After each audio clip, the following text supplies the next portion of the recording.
Flebaw ni an lamɛnbaaw k'aw bɛɛ lajɛlen fo k'aw bɛɛ lajɛlen waleɲuman dɔn. Bi su in na o ye hakilinaw falen-falenni kɛnɛ ye. Ale ye jɛmukan ye sa min bɛna bila débat politique nɔ na pewu. O la an y'a tɔgɔ kɔni kɛ hakilinaw falen-falenni kɛnɛ ye. K'a sababuya kɛ débat bɛɛ tɛ politique kuma ye. Fɛn wɛrɛw bɛ se ka y'a la, baarakɛlaw bɛ se ka y'a la, min ye école karamɔgɔw ka ko bɛ se ka y'a la, bɛɛ lajɛlen bɛ se ka ɲɔgɔn sɔrɔ hakilinaw falen-falenni kɛnɛ kɔnɔna na. Bi y'a tako fɔlɔ ye. An ye maa min wele ka na an ka kɛnɛ kan, o ye Musa Bubakari Ba ye, nka yan'ale ka don, bamananw ko dugubila ka fisa ni laada wuli ye. Fala ye k'aw ka 20-20 miliyari 6 sɔrɔla tuguni ka di énergie ma bi. Miliyari 6 min a ɲinina énergie fɛ Zen k'a ka taji marayɔrɔ dilan n'a ye. Énergie ko k'ale yɛrɛ ye taji min san yɛrɛ fo ka taa se janvier ma, o bɛɛ ma se ka don fɔlɔ. Olu ye taji san fo janvier, o ma se ka don fɔlɔ, bilayɔrɔ de t'u bolo. Donc sisan k'u ka bilayɔrɔ de ɲini. A ka kɛ tile 15 bilayɔrɔ ye, min b'a to ni kuranko dɛsɛ kɛra a na se ka don. Nizeriyakaw ka jamana wolomasiri tabaw ka minisiri, ale tun b'an fɛ yan Bamex hukumu kɔnɔna na. Sadio Kamara o ye ale bisimila bi, min ye général de division Abdoulaye Mayiga ye premier ministre, o fana n'a ye ɲɔgɔn ye. Babu ye tali kɛ min na, Mali ni Nizeriya k'a bolo di ɲɔgɔn ma Bamajɔlen Jugawale kɛlɛli hukumu kɔnɔna na, ni Ala sɔnna a ma sini sɔgɔma an na ji da ale sɛnɛ kan kosɛbɛ. Chauffeur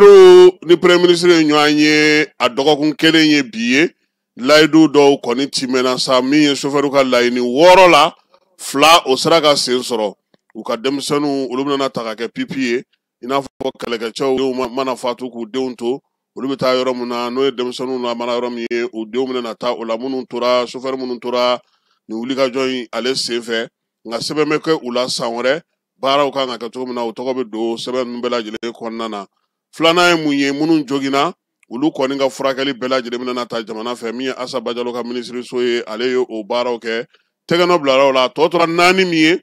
o ye minɛn minnu jɔlen don nin waati in na yanɔ Kati ale poste la, ani minɛn minnu bɛ Sénégal. Fɛn yɛrɛ la belebeleba ye min ye, u ka AMO ni assurance maladie fɛnko n'o ye INPS ko ye, u y'a yira sa k'u bɛna baro kɛnɛ kelen-kelennen sigi atelier ba dɔ yanni décembre kalo ale kuncɛli cɛ. U bɛ taa hakilinaw yira o kɔnɔna na, u bɛ se ka kɛ cogo min na k'o fana fɛɛrɛw sigi sen kan. Gouvernement kɔni ye layidu ta sa ka fɔ ko laɲini minnu kɛra chauffeur fɛ, ni Ala sɔnna a ma u bɛna n'a caman latimɛ k'a labato. Bolonɔ bilara nin sɛbɛn kun fɔlɔ la, n'Ala sɔnna a ma sini an na ji da a tɔ sɛnɛ na, maaw bɛ se ka ale ko faamuya cogoya min na. O la sa DNCC maaw ko k'a da bɛɛ lajɛlen tulo kan, k'a ma se maa ka wuli ka taa aranjan minɛ olu da la tuguni k'a fɔ k'i mago bɛ papier la, papier min b'a to i bɛ se ka taji kɛ bidɔn kɔnɔ, k'i ka t'u ka bɔlɔlɔ sira fɛ, min ye DNCC ye, ale dgcc.ml n'i y'o dasi i bɛ se k'i ka taji, i bɛ fɛ ka ta minɛn min kɔnɔ i b'o bugunnatigɛ kɛ. A tɔ bɛɛ lajɛlen fo ka taa bɔ a jaabi bɔli ma sa, u b'o bɛɛ lajɛlen d'i ma, i ka se k'i ka baara kɛ n'a ye. Min ye Gédéon Dembélé ale ka maaw ye nin kuma fɔ. Juraw minnu bɛ taa taji ta ka na, u ni minisiri min bɛ jagoko kunna, u ye ɲɔgɔn ye bi. A kuma da in na kosɛbɛ. Opérateur kɔni u y'u kantigɛ da fɔ, u y'u ka laɲiniw kurakuraya. Ni Ala sɔnna a ma sini an na jira o Sénégal, sabula u y'a yira k'a fɔ ko baara min bɛ ka kɛ yan bi, o bɛ k'olu senna sumaya, n'o tɛ ko sɔrɔdasiw bɛ k'u seko bɛɛ la. Wa u ye layidu fana di k'a fɔ ko olu fana ye taji san fo ka taa se décembre kalo taji sannen ko o b'u bolo ka ban, k'u y'o bɛɛ lajɛlen kɛ. Taji nali fana ka teli, u ka camion lankolon tali fana ka teli, nka Bamakɔ ya douane ko yen de ye kataba 4 ye bi. U bɛ fɛ sɔnɔgɔya ka kɛ u ye o kɔnɔna na yaasa ko ni o kɔni sera ka sigi sen kan k'an ti aran jɔlen tuguni petrolier ka ɲɛma ale ko tɛ bi su in na. an b'a taa fan wɛrɛ fɛ sa Moti, Segu, Bla, Kucala an y'a fɔ cogo min na sa ani San maraw Baɲangaraw kɔnɔna kuranko dɛsɛya kɔni a kɔlɔlɔ bɛ ka juguya yen kosɛbɛ sini degunba sera maa minnu ma an n'an da don o la k'o fana ɲɛfɔ bɛɛ lajɛlen bɛ se ka o faamuya cogo min jamanakuntigi ale tun ma anw yɛrɛ fɛ yan bi sigida 6nan kɔnɔna na kɛrɛnkɛrɛnnenya la Cour suprême min ye sariyatigiw ka ekɔlita ye o de tun bɛ bi kaba i m'u n'u ka finikuraniw ye i ka cɛ tun bɛ bi kura tun b'a la bi dɛ Tinbo n b'a dɔn n'a ye maa sɔrɔ tile 2 in na kuma tɛ nin sariya in nin san in k'u y'o bila dunko juguya ni yuruguyurugu kɛlɛli faso nafolo dɔrɔmɛ 1 kana to maa bolo président yɛrɛ ko ɲangini ko ka ɲangini bere yɛrɛ de ta zen Cour des comptes min kan ka o baara kɛ k'o so jɔli bɛ sen na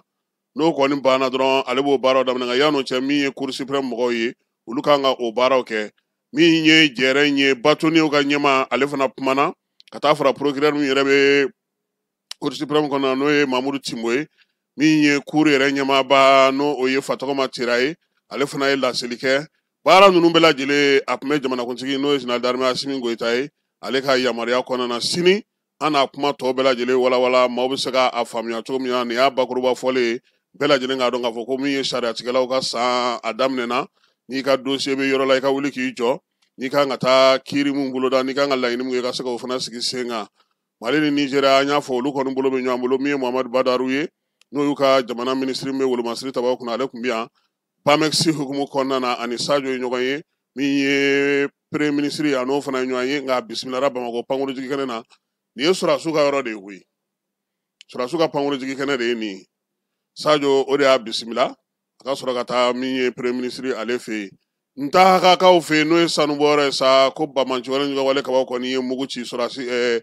chauffeur dɔ la chauffeur kɛ kɔni a bɔnɛna nin na waleya in nana sira minnu fɛ sa dugudenw kɔni y'a jira sa k'a tun b'a fɛ ka duuru dɔ fiɲɛ na sabula nin waati in na a ɲinina ko bɛɛ ka yɔrɔ bila pewu o yɔrɔ bila kɔnɔna na bamanci wale kabaw kɔni k'u kɛlen ka daga dɔw sigi ye wulikajɔw kɔni bɛ senna Wolomasiri Tabaw bolo Kulukorokaw fɛ yen ko cɛncɛn sɔngɔ jiginna kosɛbɛ ani Gabakuru ni Ala sɔnna a ma bɛlɛ an na tila ka o bɛɛ lajɛlen ɲɛfɔ maaw bɛ se k'o faamuya cogo min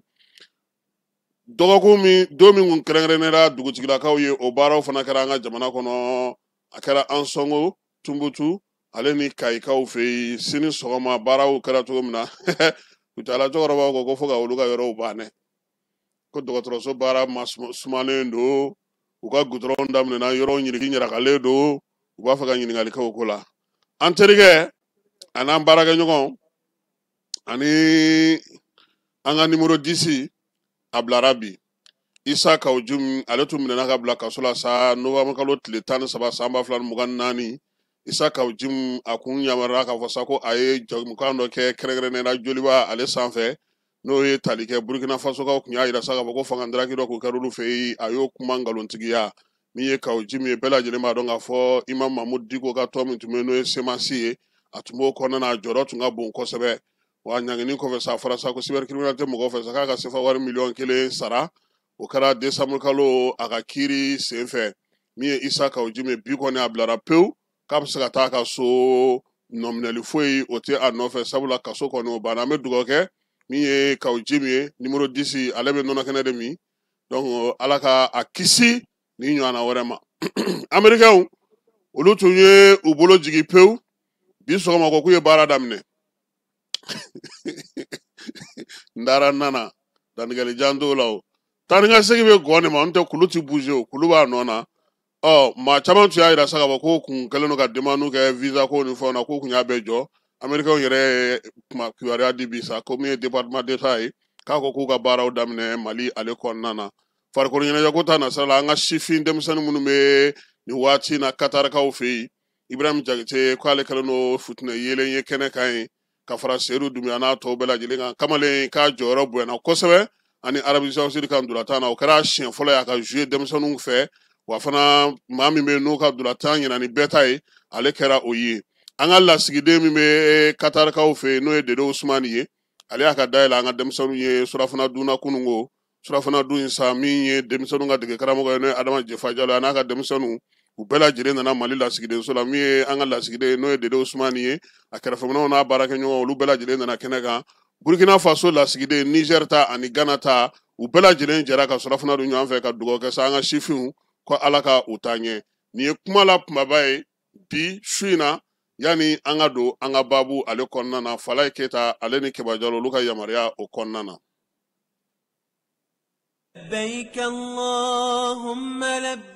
Agence Dunia Travel Service ako abi bonyamasegi foli kɛ ka ɲɛsin a ka sango hiji denw ma aw minnu ye danaya ta ka da kan aw ka hiji labɛn ni a kɛcogo ɲuman na. N'an taara hɛrɛ la ka segin hɛrɛ la, dumuniw ka ɲi, bɛrɛbɛrɛli ka ɲi, n'an mago bɛ diɲɛ fɛn fɛn na u b'a bɛɛ lajɛlen k'a ɲɛ. Donc an b'u fo k'u barikada. Directeur min tun b'a nɔfɛ n'o ye Amadu Mayiga ye, a jɔra a jɔyɔrɔ la. Ɲɛmɔgɔya ko fɛn fɛn a jɔra a jɔyɔrɔ la. Ka nisɔndiya mɔgɔw la, ka mɔgɔw bɛrɛbɛrɛ, ka koto mɔgɔw t'a la, mɔgɔw tɛ min dɔn k'a ɲɛ yira mɔgɔw la. An y'o baara de sɔrɔ duniya la. Kumu kelen kɔnɔ a ko ka aw bɛɛ lajɛlen laduniya silamɛ minnu bɛ Mali kɔnɔ ani minnu sigiyɔrɔ bɛnnen don diɲɛ jamana wɛrɛw ma k'a fɔ san wɛrɛ o hiji ni o umura o baaraw labɛnw daminɛna ka ban. O tumana aw minnu b'a fɛ ka hiji kɛ damu lakana ni basigi kɔnɔ, Agence Dunuya a kɛmɛ k'o fɛɛrɛ bɛɛ lajɛlen tigɛ ka hiji kɛcogo ɲuman kalanw bɛɛ lajɛlen labɛn ka bila aw ɲɛ. Min ye k'a dɔn siyɔrɔ ni damu ye ka surunya aw ka bato kɛ yɔrɔw la. Dumuni lak'i ka sanuma o bi tobi ka bila aw ka bolo ka saga n'a ka waati bɛɛ lajɛlen la. Dɔgɔtɔrɔ jolenw olu bɛ aw nɔfɛ hiji kɛ yɔrɔ ani bato kɛ yɔrɔ wɛrɛw bɛɛ lajɛlen la, yɔrɔ bɛɛ ani waati bɛɛ. Baw bolo kuma dɔ o ka wusa ne de sen ka di ye. Agence Dunia Travel Service jɛɲɔgɔn kelen min bɛ aw ka hiji ni aw ka humura kɛ k'a ɲɛ ale de do. O fana ni aw bɛɛ kunnafoni wɛrɛ ɲini a ye weleli kɛ 66 71 37 24 70 64 99 71 ni aw bɛɛ u ka yɔrɔ ɲini u filɛ ni hippodrome yɛrɛ la immeuble station Soma Yafula Kulukɔrɔ sira da la. O fana min y'i k'a dɔn Agence Dunia Travel Service ye k'u bɛ dugawu kɛ hiji ni umura kɛcogo ɲuman a n'a musakaw Ala k'a nɔgɔya silamɛ bɛɛ lajɛlen ye. An filɛbaw ni an lamɛnbaw i n'a fɔ an y'a fɔ aw ɲɛna cogo min na sa bi su in na an ka maa bisimilalen o ye Musa Bukari Ba ye. Ale yɛrɛ ye minisiriya kɛ Ibrahim Bukari Keyita ka waati la, kalanko minisiriya n'o ye délégué a y'o kɛ. O conseil maa don bɛɛ lajɛlen y'a dɔn ni min ye fɔlɔ o ye sabati ye nka a yɛrɛ jɔyɔrɔ ka bon bi kosɛbɛ sabula wulikajɔ ni baara minnu bɛ a bolo o t'a to nin waati laban ninnu na a k'i kunbɔ kuma bɛɛ nka waati ni waati jamana fana mago bɛ a den bɛɛ lajɛlen hakilina na. O miirina kɔnɔna na bi su in na an ye a wele a ka na n'a ka se ka baro kɛ. An bɛna baro kɛ min kan sa o ye bamanciwale kɛbaaw ni juguwale kɛbaaw ka wulikajɔ ani silamɛya bɛ ɲɔgɔn sɔrɔ sira minnu fɛ ka se ka dɔ ɲɛfɔ olu la. Monsieur le ministre i ni su. I nana an ka wele jaabi su in na a diyara ye kosɛbɛ. Alhamdulillah. An b'a dɔn k'a fɔ babu min n'an kan ka sigi bi a bɛ tali kɛ waleya minnu kan o waleyaw kɔni kɛlen don ka jamana in labɔ bi kosɛbɛ. I ye minisiri kɔrɔ ye diinɛ ɲɛmaaya fana fugulan fana b'i kunna wa min ye fasoden fana ye i y'o fana sabula ye wulikajɔ caman kɛ sifinw ka ko hukumu kɔnɔna na. Bi su in na an ka babu i n'a fɔ an y'a fɔ cogo min a bɛ tali kɛ min kan kosɛbɛ o ye bamanciwale ni juguwale kɛbaaw kɛlen don ka fɛɛrɛ minnu ni degun minnu sigi bi. An b'a ɲini fɛ sa e yɛrɛ bolo bi ka kɛɲɛ ni e tun bɛ jɔyɔrɔ min na n'o ye minisiriya jɔyɔrɔ ye e yɛrɛ ɲɛ bɛ bi gɛlɛya min b'an ka jamana kɔnɔ a kɔlɔlɔ bɛ se ka kɛ mun ye an ka sifinw kan ani an ka kalanko o kan. Alhamdulillah rabbil alamin. Kasuma an b'i fo an bɛ an lamɛnbaga bɛɛ lajɛlen fo an bɛ dugawu kɛ Mali ye kosɛbɛ kɛrɛnkɛrɛnnenya nin wagati in na an ka jamana a sɛgɛnra kosɛbɛ an bɛ dugawu kɛ Ala ka jamana lafiya. Amina yarabi. I ka ɲininkali ka jaabi teliya la jamana bɛ lahalaya min na a kɛlen bɛ ka gɛlɛya min na se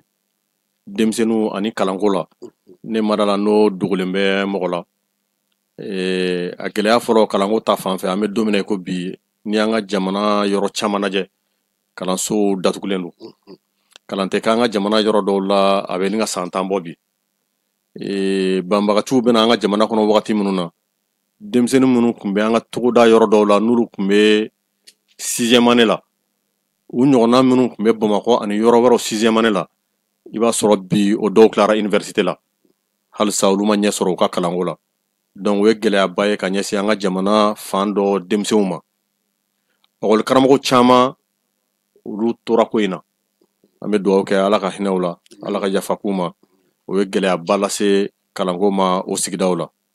Denmisɛnninw ka gɛlɛya an tɛ se k'o fɔ ko in na parce que mɔgɔ fɔlɔ min tɔɲɔna ko in na an bɛ se k'a fɔ o ye denmisɛnninw de ye olu de ka kalan tiɲɛra olu de ka sigidaw bɛ baara minnu na o baaraw tiɲɛra en même temps olu caman de donna ko in na ni ko caman donna a la mɔgɔw ka bamatiwalew ka kɛlɛkɛcɛw i b'a sɔrɔ a tila bɛɛ ye denmisɛnnin de ye an bɛ wagati min na i ko bi mɔgɔw b'u hakɛ daminɛ mɔgɔ 4,000 ka taa se fo mɔgɔ 7,000 8,000 ma n'i y'o mɔgɔ 7,000 ni 8,000 lajɛ n'i y'a jɔ 100 sara o 100 sara i b'a sɔrɔ 96 o bɛɛ ye denmisɛnnin ye donc a bɛ komi an ka jamana denmisɛnnin caman u kunkolo tiɲɛra ko in na maa minnu tora a ko in na fɛnɛ o kɛra banbaci walew ka kan ye o kɛra anw yɛrɛ ka kan ye o a bɛɛ ye denmisɛnninw de ye surasiw minnu tora la an bɛ dugawu kɛ ala ka hinɛ u la ala ka yafu ma n'i y'a surasiw jɔ k'a lajɛ i b'a surasiw bɛɛ lajɛlen ye denmisɛnninw de ye donc ko in kɔlɔlɔ a fanba a bɛ denmisɛnninw de kan et puis a kɛra sababu ye k'an ka jamana kalanyɔrɔ caman k'olu datugu ka denmisɛnninw ka kalanko k'o don galama la donc kuma lasurunya la an bɛ se ka min fɔ a ye gɛlɛya min lase kalanko ani denmisɛnninw ma o ye nin yɔrɔ ye inshallah. Ayiwa lakana ni mara ni sɔrɔ olu bɛ se ka dɔrɔgu ɲɔgɔnna nin ko in na e yɛrɛ bolo bi gouvernement ka wuli ka jɔ kan ka kɛ mun ye ka ɲɛsin mun ma yaasa basigi bɛ na. Kasimu o fɛɛrɛw ka ca kɛrɛnkɛrɛnnenya la i kumara sɔrɔ kan n'i y'an ka jamana sɔrɔ jateminɛ k'a lajɛ maa caman bɛ yen u bɛ hakilinabaw di sɔrɔ yiriwa sirabaw ma n'a bɛ fɔ o ma ko macro économie mais micro économie n'o ye sɔrɔ sira fitininw ye tiɲɛ la o de y'an ka jamana ni yɛrɛ yɛrɛ ye minnu bɛ bɔ bi ka taa tilelafana ɲini ka taa tilelafana ɲini ani minnu bɛ dɔgɔw jɔ n'i y'an ka jamana dɔgɔjɔ yɔrɔw lajɛ ɲamana garabali ɲɔgɔnnaw ani kati garabali ɲɔgɔnnaw daral n'i ye kati daral ta k'a lajɛ ani ɲamana o ɲɔgɔn minnu bɛ jamana kɔnɔ misala kɛrɛnkɛrɛnla kati daral la dɔgɔkun o dɔgɔkun n'o ye sibiri o ye darali ye wari mugu min bɛ boli kati daral kɔnɔna la a bɛ taa se fo 500,000 fo 600,000 ma sibiri o sibiri o darali o ɲɔgɔn minnu bɛ jamana in kɔnɔ a ka ca kɛlɛ in nalen olu yɔrɔ ninnu caman datugura alors que n'o darali ninnu dayɛlɛlen don mɔgɔ o mɔgɔ bɛ o darali ninnu kɔnɔna la a bɛɛ b'a dahirimɛ sɔrɔ minnu bɛ taa jurukisɛ feere olu b'u dahirimɛ sɔrɔ minnu bɛ taa baganw ka dumuni feere olu b'u dahirimɛ sɔrɔ minnu bɛ taa sɛw ka dumuni feere olu b'u dahirimɛ sɔrɔ minnu bɛ taa jisuma feere minnu bɛ taa jinimere feere hali gitɔrɔndaw la mɔgɔ minnu sigilen bɛ essence feere la ni min ka essence banna gitɔrɔnda la o tatɔ dɔgɔ jɔ o b'i jɔ ka essence san ni min ka pinɛ kerevera o b'i jɔ gitɔrɔnda la o tatɔ o b'i jɔ o bɛ essence pinɛ kereve katakanitigiw bɛ misiw ta u bɛ taa n'a ye fila dɔw bɛ na misigɛnna dɔw bɛ na olu bɛ misiw gɛn ka taa n'a ye misi kelen 100,000 donc i b'a ye k'a fɔ a 500,000 n'a 600,000 in dɔgɔkun kelen kɔnɔ a bɛ munumunu jamakulu hakɛ min ni ɲɔgɔn tigɛ o ye mɔgɔ camanba de ye n'olu seginna ka n'u ka so ni min bɛ fɛ ka so jɔ o bɛ mansɔn dɔ ta a ye wari min sɔrɔ darali la o bɛ soni dɔ dilan a ye a bɛ fini san a den ye a bɛ taa fura san pharmacie na donc o bɛ kɛ sababu ye wari bɛ munumunu jamana kɔnɔ o darali hakɛ min datugulen don bi anw ka jamana kɔnɔ k'a sababu kɛ ni kɛlɛ in ye o de ka ca donc ni jamakulu fɛn o fɛn n'o ye chaîne fɛn o fɛn bɛ nin kɔnɔna la olu bɛɛ ye problème sɔrɔ bi olu bɛ tila ka taa sɔrɔ ɲini sira wɛrɛ fɛ olu bɛ taa sɔrɔ ɲini sira wɛrɛ fɛ ou bien olu bɛ dimi faamaw kɔrɔ parce que an ka jamana ninnu kɔnɔna la mɔgɔw kɔni ɲɛna hali n'u tilara kalan na n'u mɛnna u ma baara sɔrɔ u b'a ɲɛna k'u ka baara sɔrɔbaliya mɔgɔ min bɛ fanga la k'o de nɔ don n'u ye entreprise dayɛlɛ n'u ma marché sɔrɔ mɔgɔ min bɛ fanga la u b'a miiri k'o de nɔ don bon surtout n'u bɛ musakanin na ka ko dɔ k'u yɛrɛ ye ko dɔ nana jamana kɔnɔ k'o musakanin datugu e ma se k'o ko in kunbali donc i b'a ye u bɛ dimi kɔrɔ non seulement u bɛ taa sira wɛrɛ fɛ ka taa ɲini dɔw bɛ taa ɲini cogo juguya la dɔw yɛrɛ bɛ sɔn ka kɛ bandi yɛrɛ ye parce que sɔrɔ gɛlɛyara mais kɛrɛnkɛrɛnnenya u bɛ mɔgɔ dɔ de viser k'a fɔ k'o de kɛra sababu ye n'olu ka sɔrɔ in tɛ ka sɔrɔ olu bɛɛ bɛ se ka dimi o kɔrɔ donc o kɔlɔlɔ économiquement a bɛ se ka jouer hali jamana faamaw u kanu n'u kanubaliya lahalaya cogoyaw kan donc o jamana sugu faamaw kan ka kuma kosɛbɛ ka kuma jamanadenw ye kuma minnu ye tiɲɛ ye k'o fɔ jamanadenw ye c'est pour cela wagati dɔ la a ye kunnafonidilaw tɔɔrɔ mais ne yɛrɛ b'a dɔn tiɲɛ yɛrɛ la hakika la o ye tiɲɛ ye faamaw bɔra wagati dɔ k'a fɔ jamanadenw ye ko kunnafoni hakika ni u bɛ fɛ k'a dɔn gouvernement ka cɛkɛda siraw u ka u sinsin olu kan mɔgɔw y'a faamu cogo min na ne m'a faamu ten ne y'a faamu dɔrɔn u bɛ fɛ k'a dɔn gouvernement sigilen bɛ tiɲɛ min kan n'o o bɔra yɔrɔ wɛrɛ o kɔrɔ tɛ ko tɛ tiɲɛ ye dɛ mais pour que a ka sabati ko tiɲɛ don f'a ka mɛn gouvernement yɛrɛ da sinon Kasimu e bɛ se ka dɔ fɔ mɔgɔ wɛrɛ bɛ se ka dɔ fɔ est ce que o b'a yira ne la ko tiɲɛ don wa mais ni ne y'a mɛn gouvernement yɛrɛ da n bɛ da la k'a fɔ ko nin de ye tiɲɛ ye ne bɛ se ka fɔ Kasimu ta in tɛ tiɲɛ ye dɛ Kasimu ni dɔngɔ de donc u y'o kuma min fɔ o ye tiɲɛ ye donc pour que o tiɲɛw fana ka sabati a ka ca olu fana ka kuma caya parce que n'i ma kuma caya kuma minnu bɛ fɔ dugu kɔnɔ ko nin kɛra e tɛ fɛn fɔ k'i mangu donc finalement mɔgɔw bɛ da la donc ne bolo gouvernement kan ka communication caya nkalon wulilen bɛ s'a la donc o la gouvernement kan ka communiquer caya ka kibaruya di jamanadenw ma ka mɔgɔw lafaamuya vraiment o kan ka kɛ gouvernement ka baara ye ne ka faamu na an bɛ wagati min na kɛrɛnkɛrɛnnenya la. Ayiwa an b'a dɔn k'a fɔ ko in i yɛrɛ y'a fɔ cogo min na a ko ka ca kosɛbɛ c'est vrai que tiɲɛ don min ye degun ye a ko ka ca mais bi fɛn damadɔ bɛ yen kuma tɛ fɛn fila o ye mɔgɔw ka ko faamuya cogo ani ka ɲɛfɔli cogo e bɔra sa k'a fɔ ko mɔgɔw kan ka kuma bɛɛ tɛ se ka kuma bi politiki ko fana jɔlen don yalama an b'a kɛ cogo di yaasa ka se ka kuma lase mɔgɔw ma kuma tɛ nin waati min na maaw kɛlen ka diinɛ ni politiki fɛɛrɛw duloki ɲagami ɲɔgɔn na k'a bɛɛ lajɛlen bugɔ ni bere kelen ye. i b'a dɔn Kasimu o baara in o ma daminɛ bi mais i bɛ taa sɔrɔ a kun dannen bɛ yɔrɔnin dɔ de la mais bi ko gɛlɛyara kosɛbɛ kosɛbɛ ni ko an ka tiɲɛ fɔ c'est an ka jamana ninnu kɔnɔ acteur kura dɔw de bɔra a acteur kuraw i b'a sɔrɔ misiri kɔnɔ mɔgɔw tɛ i b'a sɔrɔ politiki mɔgɔw tɛ i b'a sɔrɔ kunnafonidila sira kɔrɔw o mɔgɔw tɛ i n'a fɔ an bɛ tun bɛ journée minnu lajɛ ani arajo baarakɛlaw i b'a sɔrɔ olu tɛ ni min ye 20 sɔrɔ walima o ye mɔgɔ dɔ sɔrɔ ka 20 d'a ma o bɛ taa téléphone dɔ san ka caméra dɔ san a bɛ t'i sigi a kɔfɛ a bɛ kibaruya di a kibaruya kunbɛ cogo foyi t'a la a diyara ye a ma diya i ye kibaruya i b'a sɔrɔ hali i ka ɲɛgɛn kɔnɔ kibaruya in bɛ s'i ma n'i ka téléphone b'i bolo donc o kibaruya dilaw cayara jamana kɔnɔ a kibaruya dilaw caman ka laɲini tɛ ka mɔgɔw kunnafoni a caman ka laɲini ye n ka dɔn n tɔgɔ ka bɔ donc fɛn o fɛn b'u tɔgɔ bɔ kunnafoni di sira fɛ u bɛ sɔn k'o bɛɛ fɔ o ye tiɲɛ ye o ye nkalon ye o ye mɔgɔ lagosi ye o ye mɔgɔ buruja ye u bɛ sɔn nin bɛɛ ma walasa u ka dɔn terme dɔ yɛrɛ b'a la aw bolo ko base donc voilà donc olu b'o kɛ walasa u ka se ka dɔn o ye gɛlɛyaba don an bɛ don min na kunnafoni na et puis u da bɛ kunnafoni sujet bɛɛ la babu bɛɛ u da bɛ diinɛ ko la u da bɛ armée ka ko la u da bɛ politique ko la u da bɛ économie ko la u da bɛ relation internationale ani jamana wɛrɛ cɛ u da b'a bɛɛ la donc a nana kɛ sababu ye kunnafoni yɛrɛ kɛra birisa ɲagami ye jamanadenw bolo kuma dɔ i t'a dɔn min ye tiɲɛ ye kuma dɔ i t'a tɛ min tɛ tiɲɛ ye donc o kɛra sababu ye ka kuma gɛlɛya filanan mɔgɔ dɔw porokotora kasoladon na kuma sen fɛ dɔw yɛrɛ taara kaso la kuma sen fɛ o kɛra sababu ye mɔgɔ dɔw siranna surtout mɔgɔ y'a jateminɛ kuma cogoya dɔ bɛ n'i ka kuma bolilo fɛ n'i ma kunnaja i bɛ sɔn ka surunya kaso la donc o kɛra sababu ye maa o maa bɛ yen n'olu ka hakilina b'o ko ninnu de kan olu caman y'u mangu olu tor'o kaso o kɛra sababu ye ka kunnafoni fɛnɛ baara gɛlɛya kosɛbɛ kosɛbɛ donc ne ɲɛna nin bɛɛ kan ka lajɛ fɛɛrɛ ni hakili la pour que an bɛ se ka bɔ nin ko ninnu kɔnɔ cogoya min na mɔgɔw ka kuma u fɛrɛ ma kuma min n'o y'a sɔrɔ a tɛ jamana déstabiliser kuma min n'o y'a sɔrɔ a tɛ gɛlɛya don gouvernement ka baara la kuma min n'o y'a sɔrɔ a tɛ gɛlɛya don armée ka baara la mais kuma minnu n'o y'a sɔrɔ tiɲɛ don hali n'o y'a sɔrɔ a tiɲɛ kuma dɔw a ka go mɔgɔ dɔw la olu kan ka se ka fɔ walasa mɔgɔw ka faamuyali kɛ mɔgɔw ka se ka ko kisɛ dɔn. Ayiwa an b'a dɔn k'a fɔ mara kababɔli bɛ ko in na parce que n'i y'an ka jamana jateminɛlikɛlaw caman b'a yir'i la k'a fɔ ko Bamakɔ 100 sira da la an ka sɔrɔ 90 ni kɔ bɛ dun jamana in kɔnɔ yan Bamakɔ yan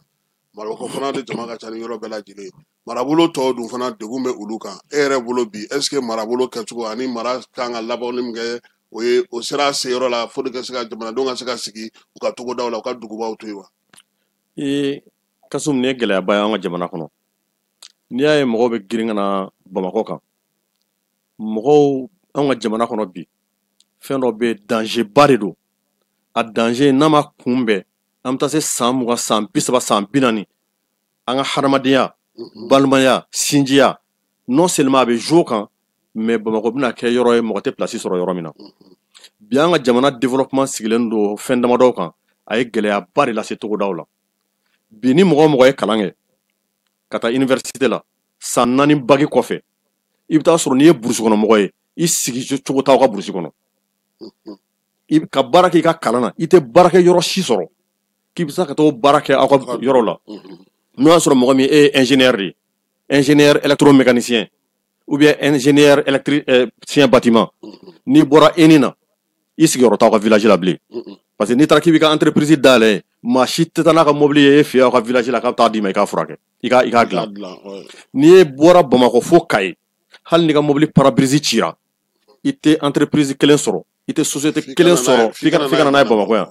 mɔgɔ min mana taa ka société dayɛlɛ Kolokani Kolokanikaw bɛ hakɛ to ou bien Jɛma u bɛ hakɛ to k'e bɛ pare-brise de dilan ni ma kunna je be so ka kalo fula kalo nani nga ite marché kelen soro wa ki tese wala wa ki tese o de ato tari sigi donc e o kana minge e be obligé pour que ka sigi ka dembaya balo e bi ni sigi duguba kono kerengren la Bamako ni nani sigi Bamako i be obligé ka muso furu Bamako ya ou bien hal ni muso furu Bamako ya ini muso bna sigi Bamako ya e bi ni ka den wolo Bamako ya e balma minnu tora ka dugula nulu makalange ulu be bagamara ni senela ye ulu denw be to ye pour que denw ta ka village la foni okol blara donc nama kuna ja ne ka génération banala e denw yɛrɛ mɔdenw tɛna dɔn k'u ye yenga ye donc olu bɛ bɔ yengaya la i balima ni sinji minnu bɛ u ka balimaya a bɛ dan e ka génération ma donc même sur les plans sociologiques a bɛ jouer an ka hadamadenya n'an ka balimaya kan kɛrɛnkɛrɛnnenya la Bamako bɛna saturer tugun jama bɛna caya Bamako donc o problème ba ni fɛnw bɛ yen c'est pour cela a ka kan bi décentralisation a fanga ka don a la mais décentralisation ni fanga bɛ don a la il faut que fanga ka don a la ni fanga bolofara bɛɛ ye n'a ni développement ma taa ɲɔgɔn fɛ i mana fɛnw décentraliser cogo o cogo mɔgɔw bɛ bɔ ɔkɔli ɲɛnamaw ka sɔrɔ togoda la dans le cadre de la décentralisation aujourd'hui le secteur le plus décentralisé au Mali c'est le secteur de l'éducation o ko belebeleba ye o ɲana mais secteur tɔw fanga ka don olu ka décentralisation na pour que kɛrɛnkɛrɛnnenya burusi kɔnɔnaw la u mago bɛ fɛn o fɛn la a bɛ se ka sɔrɔ fɛ kɛrɛnkɛrɛnnenya sɔrɔ tilacogo sɔrɔ min bɛ sɔrɔ i y'a fɔ sa ko n'i y'a da 100 sara o 100 sara a fanba bɛ dun Bamako yan nɔ parce que sɔrɔ taro b'a fɔ dépense o fanba fana bɛ Bamako yan de ministère bɛɛ bɛ Bamako yan services centraux bɛɛ bɛ Bamako yan donc sɔrɔ fanba bɛ dun Bamako yan jamana hôpitaux baw bɛɛ bɛ Bamako yan nɔ donc ne ka jate la hakili jaga ka bɔ min ka kan ka se ka o baara in sinsin mais an ka jamanaw bɛ siran an siranna décentralisation ɲɛ ka se niveau dɔ la parce que mɔgɔ dɔw ye marifa ta o marifa ta y'an siran fanga sugu dɔ bɛ yen k'o di région ni yɔrɔ tɔw ma sinon ni ye accord d'Alger lajɛ a kuma fɔlen bɛ accord d'Alger kɔnɔ mais an bɛɛ siranna k'a waleya parce que mɔgɔ min ye marifa ta ko ka a niyɔrɔ d'a ma bon ni tilara ka niyɔrɔko kuma bila ma dɔn a kuma ka ca sinon n'i taara jamana dɔ la i n'a fɔ Suisse ninnu olu ka décentralisation sera yɔrɔ la hali région ka parlement b'u bolo canton 26 wala canton 26 u ka parlement b'u bolo u ka drapeau b'u bolo u b'u ka décision ta u ka dɔgɔtɔrɔso b'u bolo u ka a banna sinon u ka fɛn tɔ b'u bolo u ka budget b'u bolo u ka fɛn bɛɛ b'u bolo u ka décision hali loi dɔw bɛ yen i bɛ taa nin région in na i bɛ taa sɔrɔ o loi tɛ nin région in na k'a da région in lahalaya n'a cogoya kan mais a ma kɛ sababu ye k'u ka jamana état unitaire a ma don kalama la donc jamana bɛ ka baara jamana bɛ ka bonya mais anw fɛ yan o gɛlɛyara parce que an bolo n'an sera o niveau in na mɔgɔ dɔw bɛ sɔn o ko in yɛlɛma k'a kɛ yɛrɛta ye donc o kɛra sababu ye an ye ko in koro décentralisation kan ka wolo hɛrɛ min na anw ma se ka hɛrɛ sɔrɔ mais est-ce que bi monsieur le ministre o tɛna kɛ sababu ye Bamanciwale kɛbagaw ka mɔgɔw sɔrɔ parce que ni fanga yɛrɛ tɛ kɛnɛ kan fanga ka bolo baarakɛ yɔrɔw tɛ kɛnɛ kan mɔgɔw mago bɛ minɛn min na o t'u kɛrɛfɛ est-ce que o tɛ Bamanciwale kɛbagaw sinsin yan mɔgɔ t'a la o bɛ se ka k'a la n y'a fɛ n ko mɔgɔw sirannen don kun bɛ siran in na o e ye min fɔ sisan o y'a kun dɔ o de y'a to an ka jamana fanga siranna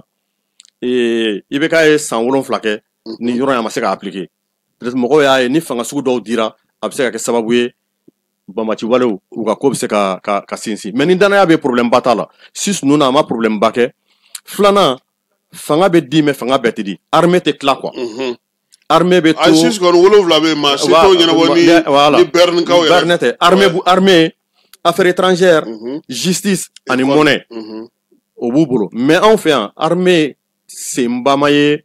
anw ka réforme ninnu ni fɛnw na kosɛbɛ maintenant polisi a ka polisiw bɛ se ka k'aw ta ye police territoriale i b'a dɔn o bɛ jamana caman na police communale i b'a dɔn o bɛ jamana caman na n'i taara faransi ninnu ni fɛnw na i bɛ taa commune dɔ lajɛ wa bon voilà police communale bɛ yen donc a t'anw fɛ i bɛ taa sɔrɔ mairie de t'a ka police municipale mairie de t'a ka policier mairie de b'u recruter mairie de b'u sara u bɛ polisiya baara kɛ commune de kɔnɔ formation commune de base bɛ armée donc i b'a kalan o bɛ se ka don donc fanba o ye armée donc ne bolo o bɛ se ka lajɛ dɔɔni mais o gulonnen don i y'a fɔ cogo min na musakako la parce que i bɛ taa sɔrɔ commune dɔw la musaka foyi t'u bolo u tɛ se k'u ka polisi ta donc o la réflexion bɛ se ka kɛ hakili jagabɔ bɛ se ka kɛ premier ministre yɛrɛ m'a fɔ kɔsa in na ko n'i y'a ye olu banna ka délégation spéciale bila ka taa fa ko parce que ko mɔgɔ laminɛnw tɛ yen pour mun bɛ se ka baara kɛ parce que n'i ko k'i b'a kɛ équipe min kan ka sigi maa minnu kan ka baara kɛ yɔrɔ dɔw la yɛrɛ hali secrétaire général sɔrɔli ye baara ye o ye problème ye voilà o ye problème ye i ye min fɔ parce que bɛɛ bɛ Bamako yan n'o tɛ ni mɔgɔw seginna u ka cogoyaw la mɔgɔ tɛ se ka segin u ka cogoya la Kasimu parce que hali ni seginna i ka cogoya la i bɛ taa sɔrɔ i ka yɔrɔ la ministre dɔ y'a fɔ ne ye un ancien ministre des finances a ye ministre des finances y'a kɛ Alifa ka kuma la a ka dugu ka d'a ye k'a ka sa a bɛ fɔ nord la a ko ne ma k'ale tɛ se ka taa ka dugu la a ka d'a ye ka taa ka dugu la pour que ale ka bɔ yan ka taa fo a bɛ fo Tombouctou kɔfɛ i bɛ se ka tile 2 kɛ fɔlɔ yanni ka se yen n'i taara n'i bana la ale tɛ Tombouctou yɛrɛ dugu kɔnɔ ani Tombouctou village dugu kɔnɔna cɛ a bɛ kilo 100 ni kɔ voilà n'i bana la cɛkɔrɔba dɔ a bɛ fo san 80 kɔ n'i bana la dɔgɔtɔrɔso ɲɛnama tɛ hali ni ɲin y'i dimi pour que i ka dɔgɔtɔrɔ ɲɛnama sɔrɔ k'i ɲin soigner c'est un problème dɔw bɛ yen i tɛ se k'o sɔrɔ yen nɔ donc olu bɛ obligé ka to Bamakɔ yan mais o distance ɲɔgɔn bɛ jamana développé minnu ni ɲɔgɔn cɛ n'i taara États-Unis ninnu ni jamana wɛrɛ ni fɛnw na i bɛ taa sɔrɔ terrain bɛ yen i bɛ terrain ta heure 3 heure 4 o b'a sɔrɔ i sera furakɛli yɔrɔ fɛn o fɛn bɛ Bamakɔ yan donc fo yiriwali de ka tugu tant que ni yirimali ma kɛ mɔgɔw tɛ segin so an kana ɲɔgɔn nɛgɛ i mana politique o politique kɛ mɔgɔw bɛ fɛ u denw ka don école ɲɛnama la u bɛ sɔrɔ min nɔfɛ yan olu bɛ mɔgɔw bɛ mago ɲɛ minnu na n'olu tɛ togoda la kan'i yɛrɛ nɛgɛ a tɛ se ka kɛ u bɛ fɛ k'u denw don école ɲɛnama la mɔgɔw bɛ k'u denw bɔ foroba école la bi o a ka ca yɛrɛ ka taa don école privée la wari bɛ mɔgɔ o mɔgɔ k'u bɛ taa n'u denw école privée ɲɛnamaw la e ye fonctionnaire ba ye i taara bila o yɔrɔ in na école ɲɛnama tɛ k'i denw bila yen i bɛ taa sɔrɔ e bɛ muso to Bamakɔ yan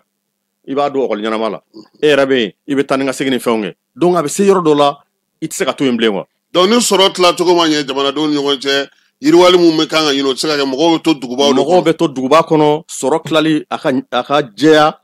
projet de développement ka décentraliser sɔrɔ dɔrɔn tilali tɛ dɛ mais projet de développement yɛrɛ ka décentraliser monsieur le ministre bɛɛ gulonnen don Bamakɔ la o bɛɛ gulonnen don Bamakɔ la mun bɛ se ka kɛ sisan pour que mɔgɔw k'a dɔn k'a fɔ k'u ka sigidaw o yiriwali fana bɛ ban u yɛrɛ la par exemple ne ka taa Jani sigi Segu o ka fisa ne ma an ka to ɲɔgɔn kunkolo foroko bɔ la Bamakɔ yan o bɛ se ka sɔrɔ kɛ ne dalen b'a la k'a fɔ i ka o Jani k'i bɛ fɛn sɔrɔ a la n'i ye ji woyo yan sisan ani ka jeli woyo yan limɔgɔw bɛ na woyo jeli nɔfɛ dɛ u bɛ ji to yen donc ko in b'o cogoya de la bi Mali n'i ye Mali dɔgɔtɔrɔso mɛ exemple dɔ ma dɔrɔn a k'a fɔ ko hôpital dɔ bɛ Diema Afrique de l'Ouest bɛɛ rien furakɛli la a ɲɔgɔn tɛ Afrique de l'Ouest bɛɛ o bɛ Diema yen n'i taara Faransi i b'a sɔrɔ o ɲɔgɔn de don dɔgɔtɔrɔso dɔ i bɛ taa sɔrɔ Lyon en matière d'implantation rénale i bɛ taa sɔrɔ a ɲɔgɔn tɛ Faransi bɛɛ hali ni mɔgɔw banala Faransi n'u kɔnɔ gana u bɛ taa Lyon u t'u furakɛ un exemple Paris quoi Paris n'u banala Paris ou bien u banala fan wɛrɛ n'o ɲɔgɔn dɔ b'an bolo sisan Diema par exemple k'a fɔ ko dusukunna bana la dɔgɔtɔrɔ si tɛ Afrique de l'Ouest yan min bɛ Diema bɔ mɔgɔw mana bana hali Sénégal n'u b'o kalama u bɛ bɔ Sénégal u bɛ n'u furakɛ Diema o kuma tɛ mɔgɔ minnu bɛ Bamakɔ yan donc o bɛ kɛ sababu ye hôteliw bɛ développer o bɛ kɛ sababu ye appartement bɛ développer Tunisie kɛlen don ka système kɛ i bɛ fɛ an k'o ɲɔgɔn de bɛ yen parce que Tunisie fana ka spécialité bɛɛ tɛ Tunisie tuguni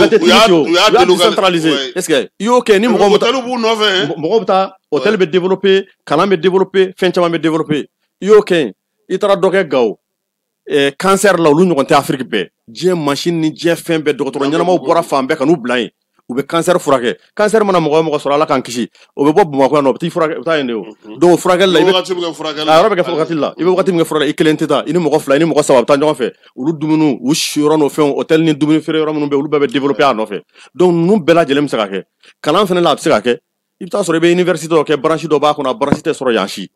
a bɛ sɔrɔ Kidali de ou bien a bɛ sɔrɔ Tombouctou de étudiant minnu bɛ taa kalan kɛ o yɔrɔ ninnu fɛnw na u bɛɛ b'o bénéficier e ma ye Île de Gorée n'i taara Île de Gorée la n'i donna yen k'a fɔ ko William Point bɛ yen de k'aw k'an ka jamana maabakɔrɔw bɛɛ nana former nin de la pour que i ka taa yen nɔ i bɛ don kulu ba de kɔnɔ ka baton tigɛ ka kɔgɔji traverser ka taa fo yen mais a kɛra sababu ye a ye zone in développer a ye zone in développer a so sɔrɔ man di sisan mɔgɔw bɛ bɔ fan bɛɛ u bɛ taa conférence internationale kɛ Île de Gorée la donc développement la décentralisation la olu sugu bɛ se ka kɛ et puis dɔɔni dugu bɛ yiriwa dugu bɛ bonya fɛn bɛɛ bɛ taa ɲɔgɔn sɔrɔ dɔɔni ainsi de suite ayiwa an bɛna se an ka baabu kolomayɔrɔ ma n'o ye diinɛ jɔyɔrɔ ye bi ka kɛ ni bamaci wale ni ka wale kɛbagaw ka waleyaw ye min ye fɛɛrɛ jumɛn bɛ se ka sɔrɔ a la hakilina jumɛn bɛ a la kɛrɛnkɛrɛnnenya la fɛn jumɛn bɛ se ka kɛ bi yaasa min ye silamɛya ale taabolo bɛ se ka dɔn monsieur le ministre an y'a ye k'a fɔ sɛgɛsɛgɛlikɛla dɔw ye kibaruya di kɔsa in na ko min ye silamɛ diinɛ mɔgɔ caman ye bamaci wale ni ka wale kɛbagaw k'u ɲɛ to u la sira jugu i n'a fɔ sira jugu don e ye silamɛ ɲɛmaa ye e yɛrɛ bɛ hakilina jumɛn di o ko la yaasa min ye fusamanciya ni ko wɛrɛw kana don mɔgɔw hakili la ko la Kassim Ala ka barika don i la ni ɲininkali in na i b'a dɔn nin ye question belebeleba ye n y'a ye réseau kan mɔgɔ dɔw y'a yira k'a fɔ ale dabali bɛ ban mɔgɔw la mɔgɔ min bɛ nin ko k'i b'a ni silamɛya fara ka bɔ ɲɔgɔn na ko silamɛya gafew yɛrɛ kɔnɔ silamɛya article la n'o ye kuranɛ ni fɛn ye ko nin ko ninnu b'a kɔnɔ ko donc mɔgɔ ninnu b'u sinsin fɛn o fɛn kan ka mɔgɔw waju ka mɔgɔw nati ko in na k'u b'u sinsin kuranɛ haya dɔ ou bien rasul sallallahu alaihi wasallam ka kumakan dɔ kan duti foyi t'a la o ye tiɲɛ ye an ye forum caman organiser ka mɔgɔw lafaamuya an ka thème dɔ bɛ yen les techniques d'endoctrinement u bɛ mɔgɔw endoctriner cogoya min na donc an kumar'o kan kosɛbɛ ani les thèses des groupes radicaux u b'u sinsin kuranɛ haya ni hadisa minnu kan mais ne b'a fɔ a mɔgɔ ye o filile parce que hadamaden yɛrɛ ye contradiction de ye hadamaden fɛn minnu jɛlen don bɛɛ ɲɛna o kɛra silamɛya kɔnɔ o kɛra démocratie kɔnɔ o kɛra diɲɛ fɛn o fɛn kɔnɔ hadamadenw b'u sinsin a kan ka kojugu kɛ n'i ye ONU lajɛ ONU créera deuxième guerre mondiale kɔfɛ walasa diɲɛ kɔnɔ fitinɛ ka dabila jamanaw kana kɛlɛ mɔgɔ kana taa bi jamanaw kan ka article fɛn o fɛn n'o bɛ ONU charte kɔnɔ a bɛɛ b'an kisi fitinɛ ani kɛlɛ de ma ONU yɛrɛ sigir'o kan o charte kelen ONU kɔnɔ n'o ye ONU haya dɔ ye jamana dɔw y'o o interpréter ka avion ta ka taa Libi bon k'a yira k'a fɔ olu ma bi a kan ONU sariya de b'a fɔ de ye yamaruya d'olu ma u ka Libi bon donc ni hadamadenw n'u ko k'u bɛ fɛnw interpréter u sago la hali fɛn ɲuman u bɛ se ka interpréter k'a k'o cogoya ye an ka jamana yan constitution na tuma min na M5 mɔgɔw bɛ ka IBK kɛlɛ an ka constitution article dɔ bɛ a bɛ kuma désobéissance civile kan olu y'o désobéissance civile article in ta k'a interpréter ka mankan wuli jamana kɔnɔ k'a fɔ constitution yɛrɛ de bɛ yamaruya d'olu ma u ka président kɛlɛ a ye bɔ a ka taa pɔn datugu mɔgɔw ɲɛ a ye taa don service kɔnɔ a k'u labɔ a ye taa ORTM na a ye taa se assemblée nationale la u ye nin bɛɛ kɛ désobéissance de ye parce que an ka constitution ye désobéissance fɔ est-ce que olu ka interprétation in b'a yira k'a fɔ an ka constitution ye fitinɛ constitution de ye est-ce que Faransi ni Amérique ye interprétation min di ONU ka charte article combien ka taa Libi bon est-ce que o b'a yira k'a fɔ ko ONU ka o charte ye fɛn de ye donc hadamadenw bɛ yɔrɔ o yɔrɔ u bɛ nin cogoya la n'u bɛ diinɛ fɛnɛ la u bɛ se ka diinɛ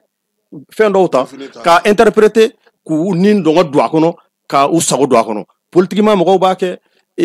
militairement mɔgɔw b'a kɛ diinɛ la mɔgɔw b'a kɛ a bɛ wajibiya diinɛ mɔgɔw kan o wagati n'o kɛra i n'a fɔ a wagati la mɔgɔ dɔw y'a wajibiya u yɛrɛ kan tuma min na ni mɔgɔw bɔra ka président kɛlɛ k'a fɔ a bɛ ka nin interpréter cogo min na a tɛ ten o tɛ mais mɔgɔ minnu b'u kɔ a y'olu la convaincu k'a fɔ k'o de don u tugur'u kɔ donc c'est toujours un combat minnu bolo aw fililen don nin tɛ olu b'u sinsin donc bi diinɛmɔgɔw kan ka bɔ k'a yira k'a fɔ n'u bɛ kuranɛ haya minnu interpréter ani n'u bɛ hadisa minnu interpréter silamɛya ka laɲini to ye silamɛya ka miirina to ye o tɛ silamɛya yɛrɛ ye o misaliyaw bɛ silamɛya kɔnɔ o misaliyaw kɛra a cayara maintenant k'o ta k'i bɛna silamɛya lagosi n'o ye k'o ta k'i bɛna diinɛmɔgɔw lagosi n'o ye ne b'o kɛ mauvaise foi ye ne b'o kɛ mauvaise foi ye et puis ne b'o kɛ diinɛkɛla ye parce que en réalité mɔgɔ minnu kan ka kuranɛ interpréter an ye mɔgɔ minnu ye hali banbaciw ka médiaw kan ɲɛfɔli la olu ma se kuranɛ haya interpréter ye u ma s'a ye a kalan t'u la a formation t'u la a foyi t'u la a bɛ komi mɔgɔ kuranɛ ɲɛfɔli ma nɔgɔn a ma nɔgɔn mɔgɔ min bɛ yen bi n'i nan'i sigi k'i bɛ taa constitution ta n'i taara ta tubabukan jɛni fɛ an bɛɛ bɛ se ka dɔ fɔ a la o mais pour que a kunnana bɛɛ bɛ se ka dɔ fɔ a la mais pour que i ka se ka kuma a la f'i ka kɛ juriste de ye k'a dɔn k'a kɔrɔ dɔn a laɲini ye min ye a nana cogoya min na parce que article ni fɛnw bɛ se ka fɔ ɲɔgɔn kɔ yeah tuma dɔ i bɛ taa constitution kelen yɛrɛ kɔnɔna na i bɛ taa sɔrɔ fɛn fila bɛ yen n'i y'a interpréter cogoya dɔ la a bɛ ɲɔgɔn fɛ i n'a fɔ misaliya la a fɔra ko CNT mɔgɔw k'a tɛ se ka f'u ma ko député cour constitutionnelle yɛrɛ ma jaabi di k'a fɔ k'a tɛ se ka fɔ k'a tɛ se ka f'u ma ko député u y'u sinsin mun kan ko pour que a ka f'i ma ko député ko fo k'a sɔrɔ ko i élu la de jamanadenw de y'i ta o constitution kelen in b'a fɔ ko pour que i ka loi voter jamana ye ko fo k'a sɔrɔ i bɛ parlement de kɔnɔ bon a tɛ se ka f'i ma ko parlementaire fo k'a sɔrɔ jamanadenw voter ye donc mɔgɔ si tɛ parlementaire ye fo jamanadenw ka voter ye bon i dun tɛ se ka loi voter n'i tɛ parlement kɔnɔ donc olu jɛra n'a ye u ka loi voter mais u ma jɛn n'a ye k'a ka f'u ma ko député donc i b'a ye contradiction ye donc tuma min na n'u bɛ parlement kɔnɔ a fɔra ko député de bɛ loi voter aw ko député tɛ donc man ka loi voter k'u ka loi voter k'a sɔrɔ député ka sɔrɔ député tɛ a fila tɛ taa a fila bon n'i y'a jateminɛ interprétation simple i b'a ye k'a fɔ k'a fila tɛ taa mais ni juriste sigira u b'a ɲɛf'i ɲɛna i b'a faamu voilà min b'a ɲininka a kɛra kun min kama a kɛra fɛn min kama juriste yɛrɛ caman bɛ CNT kɔnɔna la donc o problème bɛ texte la mais ne ka t'i sigi dɔrɔn ka kuranɛ dayɛlɛ k'o kalan ka na ye fɛn dɔ fɔlen don et puis i bɛ k'a kalan tubabukan de fɛnɛ la a dun taradira de ka bɔ kan dɔ la ka taa kan dɔ la donc tuma dɔ kuranɛ fana version ɲuman ni kolon fana b'a la bon o bɛ se ka kɛ interprétation ye ani arabukan sɛbɛn cogo la o bɛɛ dɔnnen don o kalan n'o fɛnw bɛɛ bɛ yen kuranɛ kalancogo dama awɔ o bɛɛ bɛ yen a b'o kalan n'o fɛnw bɛɛ kɛ kuranɛ kalancogo damadɔ bɛ yen olu bɛɛ dɔnnen don o kalanna mɔgɔ k'o fɛn na donc nin ye kalanjan de ye pour que i ka kɛ kuranɛ interprétation kɛbaga ye i bɛ kalanjan de kɛ université la ka sɔrɔ ka na kɛ donc an bɛ min fɔ banbagaci walew dalu minnu b'u bolo a dalu man kɛnɛ u b'u sinsin haya minnu kan k'a ɲɛfɔ cogoya min na o haya ninnu t'o ye anw ye débatba kɛ nin kan ka mɔgɔw former ka mɔgɔw bilasira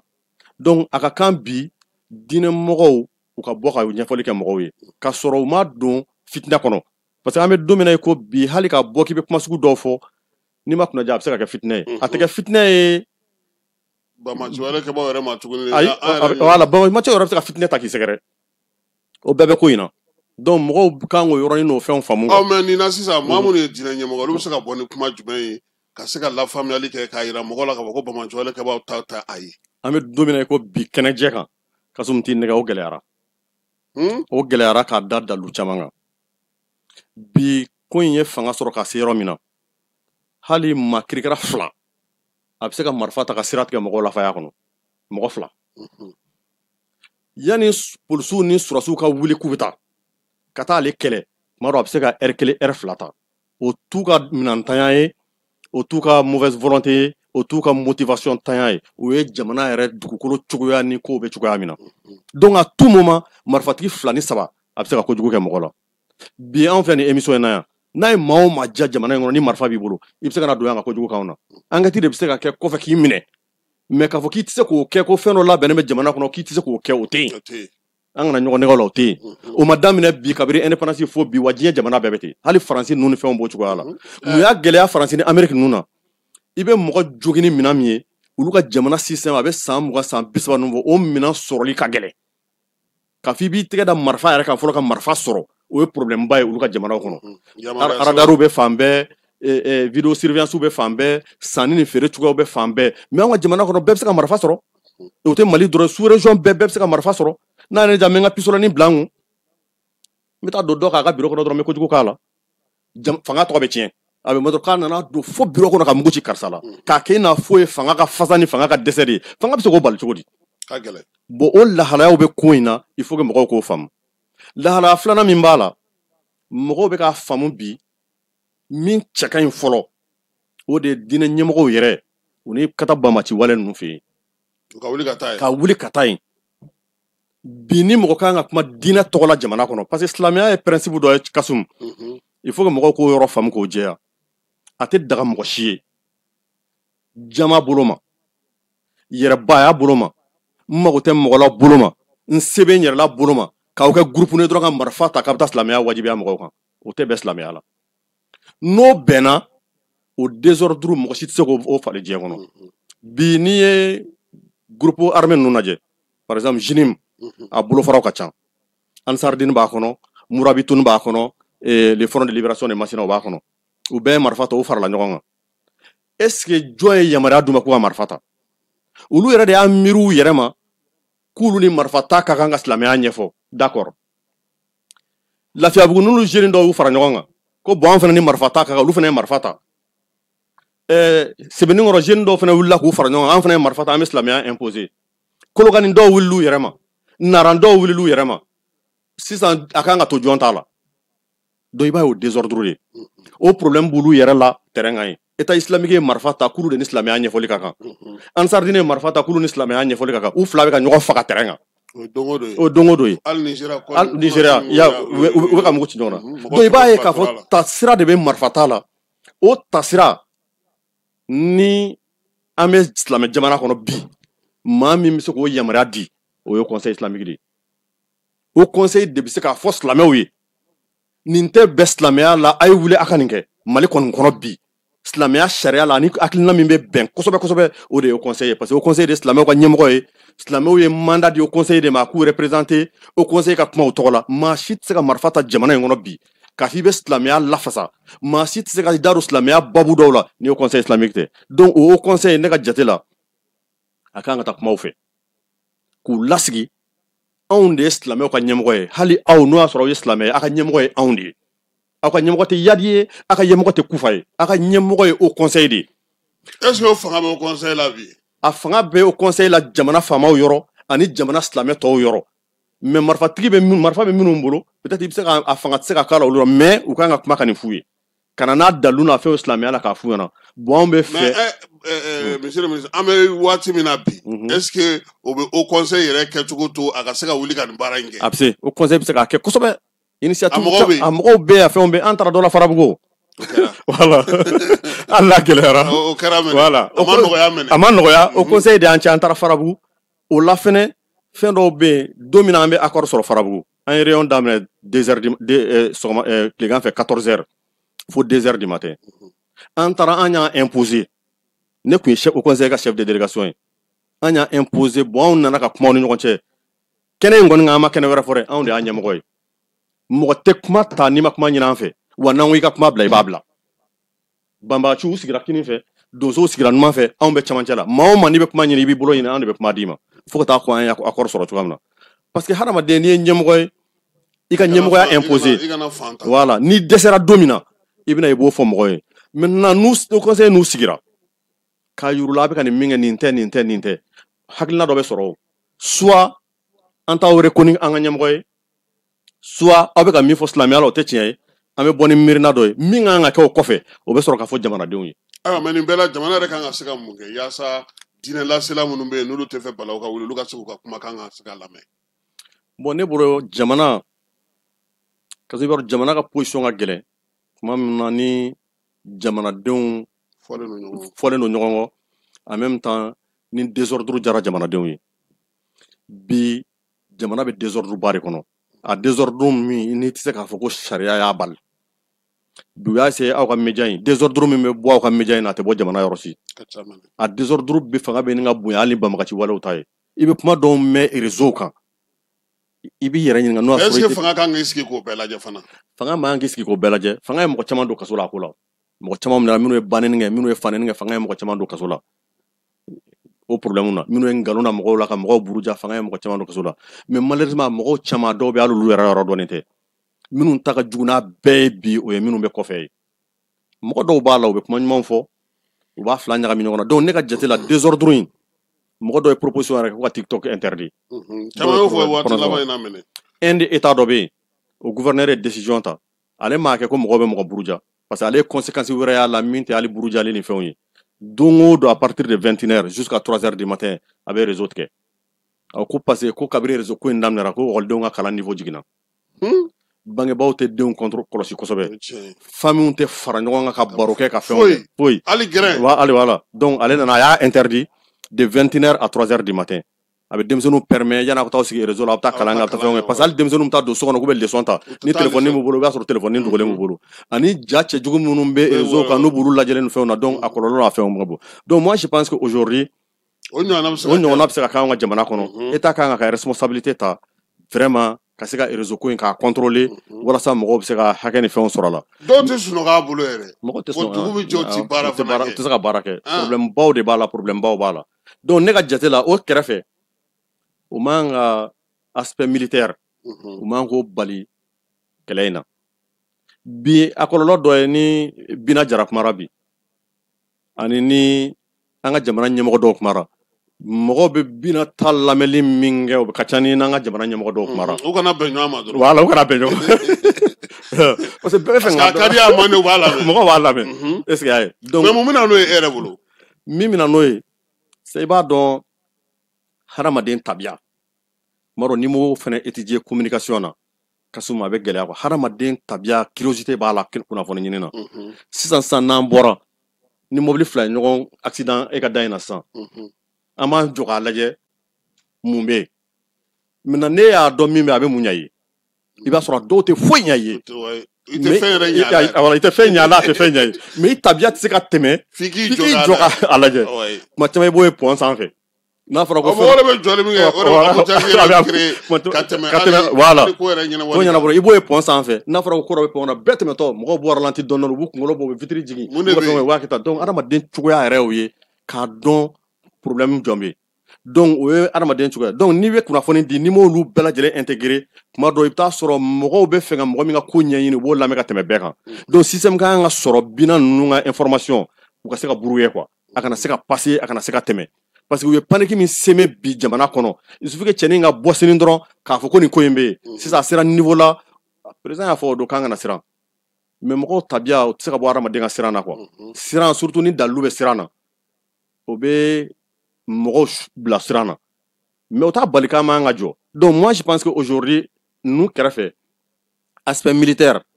o kan ka renforcer kosɛbɛ parce que ne dalen t'a la tiɲɛ hakika la k'a fɔ jatigɛ wale ko a bɛ se ka kɛlɛ ni cogoya wɛrɛ ye min nafa ka bon ka tɛmɛ marifa kan m'a fɔ n ko minnu bɛ kɛrɛfɛ olu bɛɛ ka jɔ dɛ mais tiɲɛ yɛrɛ la n'i ye silamɛya histoire lajɛ mɔgɔ minnu ye nin ko ninnu kɛ mɔgɔ dɔw y'a kɛ kabini rasulu sallallahu alaihi wasallam ka wagati u ni Seydina Ali kɛlɛla su min bɔra la a fanga bonyara kosɛbɛ mais a ye diɲɛ kuma bɛɛ f'u ye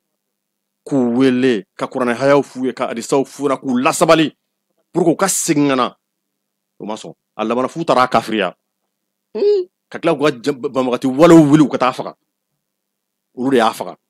u ye Seydina Abubakar faga ka Seydina Usman faga ka Seydina Ali faga parce que olu ka jate ye min ye fɔlɔ silamɛ n'i ye jurumina ko kɛ fɔlɔ i kafiriyara mɔgɔ o mɔgɔ n'i ye kiri kɛ ni kuranɛ tɛ i kafiriyara mɔgɔ o mɔgɔ n'i y'o tigi dɛmɛ ka sɔn kiri ma i kafiriyara mɔgɔ min ko k'a b'olu tigiw kɛlɛ n'i ma fara olu kan n'i ko k'i b'olu lakusi i kafiriyara donc i b'a ye bɛɛ tɛna kafiriya n'a bɔra olu yɛrɛ la donc c'est pour cela bi o lahala kelen i b'o y'an ka jamana kɔnɔ mais o la sa kumaɲɔgɔnya bɛ se ka kɛ cogo di ni olu ye kumaɲɔgɔnya bɛ kɛ mais dalu min b'u bolo sigi bɛ kɛ k'a yɛrɛ o dalu de tɛ tiɲɛ ye hadamaden dɔw bɛ parce que Mauritanie y'a expérience passé Mauritanie ye banbagati wale caman minɛ u bɛ kaso la a bɛ mɔgɔ kɛmɛ ni kɔ bɔ ka taa salle de conférence de dilan kasobon kɔnɔ ka dɔnnibagaw wele ka na u n'u bɛ sigi u bɛ kuma au bout d'un an et demi a mɔgɔ bɛɛ déradicalisera fo n'a bɔra mɔgɔ 4 mɔgɔ 5 o mɔgɔ kelen o dɔ bilara ka na Mali la comme espion tuma min na ni Ansardine Tombouctou minɛ ale tun ye ɲɛmɔgɔ ye Tombouctou Sanda voilà a tun bɛ Tombouctou n'an kun taa mission fɛ ale bɛ fɛnw paraphé Faransi nalen intervention na a bolila ka bɔ Tombouctou k'a bɛ taa don Mauritanie Faransɛw y'a minɛ tile 2 tile 3 u y'a di Mauritaniens ma mɔgɔ dɔw y'a ye Mauritanie sugu la a bɛ feereli la yen o y'a sɔrɔ yan'a ka taa ko in na a tun bɛ feereli la Bagadaji yan an ka fɛn na yen nɔ mais a bɛ ninnu kɛrɛfɛ a nana se niveau la f'u ka sommet sɔrɔ mais ka sɔrɔ Mauritanie espion don a bɛ information bɛɛ di Mauritaniens ma donc tuma dɔw u b'anw jɛ an ka baaraw la an kan ka se o niveau la ka se k'o ɲɔgɔnw kɛ pour que vraiment an bɛ se ka information ni fɛnw sɔrɔ donc moi je pense que aujourd'hui armée kan ka continuer a ka baara la armée kan ka dɛmɛ hali n'o y'a sɔrɔ gɛlɛya baden b'a la o gɛlɛyaw bɛɛ tɛ analyser en termes militaires en termes sociologiques i b'a sɔrɔ gɛlɛya dɔw b'a la munna mɔgɔw tɛ ka bi ka information di problème jɔn b'o la gɛlɛya jɔn b'o la mɔgɔ ninnu pour ka don o don dɔ bɛ ka fara u ka fanga kan don o don ko in bɛ ka wara jamana kɔnɔ ne bolo nin bɛɛ kan ka sigi ka analyser ka se ka fɛɛrɛ ɲɛnamaw ɲini a la Kasum. Ayiwa an b'a dɔn k'a fɔ ko in ma nɔgɔn sigikafɔw maa caman y'o laɲiniw kɛ waati laban in na maa bɛ ka gouvernement d'union nationale fɔ e yɛrɛ bolo denmisɛnninw welekan jumɛn bɛ se ka i bolo ka ɲɛsin olu ma parce que i yɛrɛ y'a fɔ i ka kuma daminɛ na olu de jama ka ca nin ko in na kosɛbɛ. Jamana denmisɛnninw ma ou bien denmisɛnninw bɛ fanga la denmisɛnninw bi an bɛ don min na i ko bi jatigɛ wale k'a kɛlɛ ka s'a dan na a kana s'aw la a kana bɔ aw cogoya la foyi tɛ se k'a kɛ f'a k'aw bolo di ɲɔgɔn ma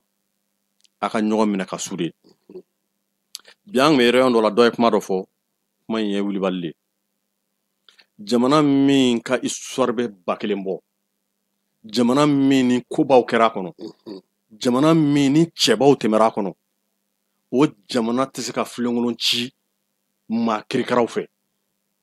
u mana fɔrɔ cogo o cogo u man ka fanga sɔrɔ o jamana sugu kɔnɔ bi a bɛ bali ne la et puis ne tɛ da la k'a fɔ ko ninnu bɛ se ka Bamakɔ minɛ mɔgɔ bɛ exemple ta Siri kan Siri minɛra parce que a ka can kalo caman Siri surasi caman bɔra Bashar kɔ u bɛ kɔnɔna juguya kɛlɛ la u m'u yɛrɛ yira ni ninnu ta ye ma resi min bɛna kaana o bɛ juguya mais u bɛ ninnu bolo bɛ ɲɔgɔn bolo jamana mɔgɔba caman u bɔra Bashar kɔ u tugura ninnu kɔ gundo la donc i b'a ye kɛnɛma mɔgɔ tɛ se ka bɔ cogo si la ka na fanga sɔrɔ so kɔnɔ ka sokɔnɔna minɛ k'a k'a sago ye n'u y'a sɔrɔ sokɔnɔna la c'est à dire que sɔkuluba minnu bɛ yen n'olu bolo bɛ ɲɔgɔn bolo kɛcogo t'a la hali n'i sera k'a kɛ i tɛ se k'u mara bi maa si tɛ se ka na Bamakɔ minɛ k'i bɛ jamana in mara k'a sɔrɔ INTM t'i kɔ i b'i yɛrɛ nɛgɛ i tɛ se ka na Bamakɔ mara ko Bamakɔ alimamiw t'i kɔ juma kelen kutubaw b'i ka baara bɛɛ tiɲɛ i bolo i tɛ se ka bɛɛ faga donc olu ye fɛnba ye an ka jamana kɔnɔ mɔgɔw tɛ min jateminɛ min kelen bɛ k'an ka jamana min kelen bɛ kogo ye an ka jamana ni binni cɛ ne m'a ye depuis l'indépendance jusqu'à maintenant ne ma deli ka Mali armée soudelen ka sun ka nin wagati in bɔ mɔgɔ caman fatura Mali armée la nin kɛlɛ in na mais bi de i b'a senti k'a fɔ Mali surasi bɛɛ pɛrɛnnen don hali n'a tɔ tora mɔgɔ kelen anw na an bɛ sa nin ko in na donc i b'a ye k'a fɔ donyɔrɔ tɛ yen k'a fɔ ko n'u nana ko surasi groupe dɔ bɛ tugu kɔ diinɛ groupe dɔ bɛ tugu kɔ politique mɔgɔ groupe dɔ bɛ tugu kɔ syndicat groupe dɔ bɛ tugu kɔ donc a tɛ se ka kɛ maintenant pour que o sɔkulu in sinsinlen ka to o mago bɛ kosɛbɛ kosɛbɛ gouvernement ka baara kɛ o yɔrɔ kan gouvernement ka yɔrɔ siri o ko la gouvernement ka premier rôle jouer o sɔkulu in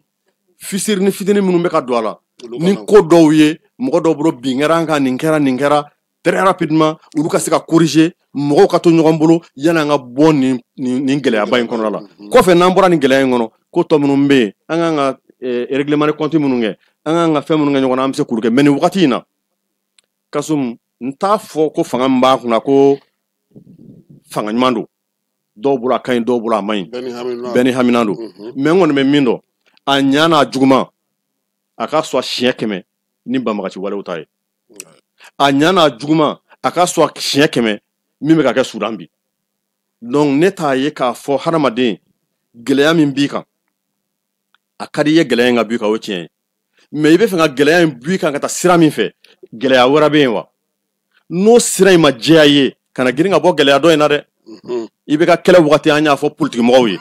e ka plateau kan ne y'a f'u ye siɲɛ 1 tɛ siɲɛ 2 tɛ siɲɛ 3 tɛ a ye sabali n ko vraiment n ko a bɛ k'an pousser ka taa un saut dans l'inconnu a don n dɔgɔkɛ ayi fɛn CNT fɛn Nusar a don a yɛrɛ dabali banna la kosɛbɛ a ye kuma min fɔ hali sini tɛ fɔ ko ne bɛ se ka nin fɔ maa miliyɔn 23 Mali kɔnɔ donc ne bolo olu bɛɛ fu ye non n ko Nusar o tɛ mais n bɛ fɛ ka min fɔ n ko programme t'aw bolo projet t'aw bolo ko n'u tilara k'u bɛ programme u bɛ min sisan ko n'u tilara k'u bɛ bɛn a kan u bɛ min sisan u si tɛ yen bilen u bɛɛ labanna k'u mangun hali u ye kɛlɛ kɛ ko minnu na ni n'u kelen kelenna bɛɛ baro kɛ u b'a f'i ɲɛna ko dɔ bɛ ka kɛ bi ko ka jugu ne mais u tɛ se ka kuma donc u b'a yira k'a fɔ ils étaient dans un véritable saut dans l'inconnu o man ɲi hakilima n'i bɛ gɛlɛya kɔnɔ kɛlɛ kɛ i ka bɔ gɛlɛya kɔnɔ mais i bɛna taa bi min kɔnɔ n'i t'o dɔn kana girin ka bɔ gɛlɛya in kɔnɔ dɛ sinon n'i ma kunnaja i bɛ tila ka nimisa donc anw tɛ fɛ cogo si la an bɛ lahalaya min na an ka bɔ kɔnɔ ka taa don lahalaya wɛrɛ la min ka jugu ayiwa an ye dɔ kɛ baabu la kuma kuncɛ kuma na yɛrɛ bolo san wɛrɛ gouvernement kan ka ɲɛsin mun ma fɛɛrɛ kɛrɛnkɛrɛnnen la yaasa min ye diinɛmaw ye olu ka se k'u jɔyɔrɔ fa jamana fana mara a ka se ka kɛ fan bɛɛ lajɛlen fɛ jamanadenw bɛ laɲini min na n'o ye basigi ye u bɛ se ka sigi sen kan cogo di Kasum ne b'a ye an bɛ lahala min na kuma caman ne bɛ question poser après kuma dɔ n b'a jaabi kuma dɔ n b'a jaabi to mɔgɔw bolo tuma min na Amadu bɛ fanga la a tɛ ten bɛɛ b'a dɔn ko in daminɛra a ka wagati Amadu bɔlen bɛɛ b'a dɔn ko Jɔnkuna ye wagatinin min kɛ o juguyara ka tɛmɛ Amadu ta kan parce que fo faransi nana an dɛmɛ n'o tɛ ko n'a kun bɛ bi jɔnkuna bɔlen ni IBK nana bɛɛ b'a dɔn Amadu ka wagati ni jɔnkuna ka wagati o kun ka sɔn ni IBK ka wagati ye IBK ye san 7 kɛ don o don fɛn tɛ bɔ ko in na a bɛ juguya IBK bɔra yen o san 5 ye bi ye bɛɛ b'a dɔn ko in juguyara ka taa fɛ donc mun de bɛ ko in na est-ce que ko in fanga de ka bon wa est-ce que fanga de tɛ anw na wa donc n'i ye nin fila da ɲɔgɔn kɔrɔ n'o y'a sɔrɔ tiɲɛ hakika la ko in de fanga ka bon fɛɛrɛ foyi t'an bolo ka ko in fanga kunbɛn o ye danger ba de ye o kɔrɔ ko in b'an dun n'o y'a sɔrɔ k'a fɔ ko in fanga ma bon mais fiɲɛ de b'anw ka baara cogoya la fiɲɛ de bɛ anw ka kɔnba cogoya la ne ka jate la an k'an ka sigi ka hakili jagabɔ kɛ ka se k'o ɲɛdɔn ka se ka ko in kunbɛn o la ne b'a ye bi jatigɛ wale armée si tɛ diɲɛ kɔnɔ armée min kelen bɛ se ka jatigɛ wale kɛlɛ o ye ne ka conviction ne dalen t'o la Afghanistan armée ye diɲɛ ko bɛɛ kɛ u ma s'u la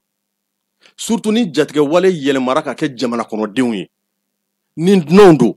a b'u kɛlɛ u bɛɛ bɛ boli parce que jamana kɔnɔdenw tɛ sɔn abada ka collaborer ni dunanw ye k'u ka jamana firi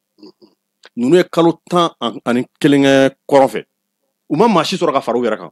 olu de ye yen ɲɛmɔgɔw ye a nafolo b'olu de bolo a marifa b'olu de bolo olu de ka sariya bɛ yen maa si ma tugu kɔ u gɛnnen kɔ ka bɔ fan bɛɛ mɔgɔw commencera ka tugu kɔ parce que u yɛrɛ y'a faamu n'u m'u sen bɔ dunanw sen na jamanadenw tɛ tugu kɔ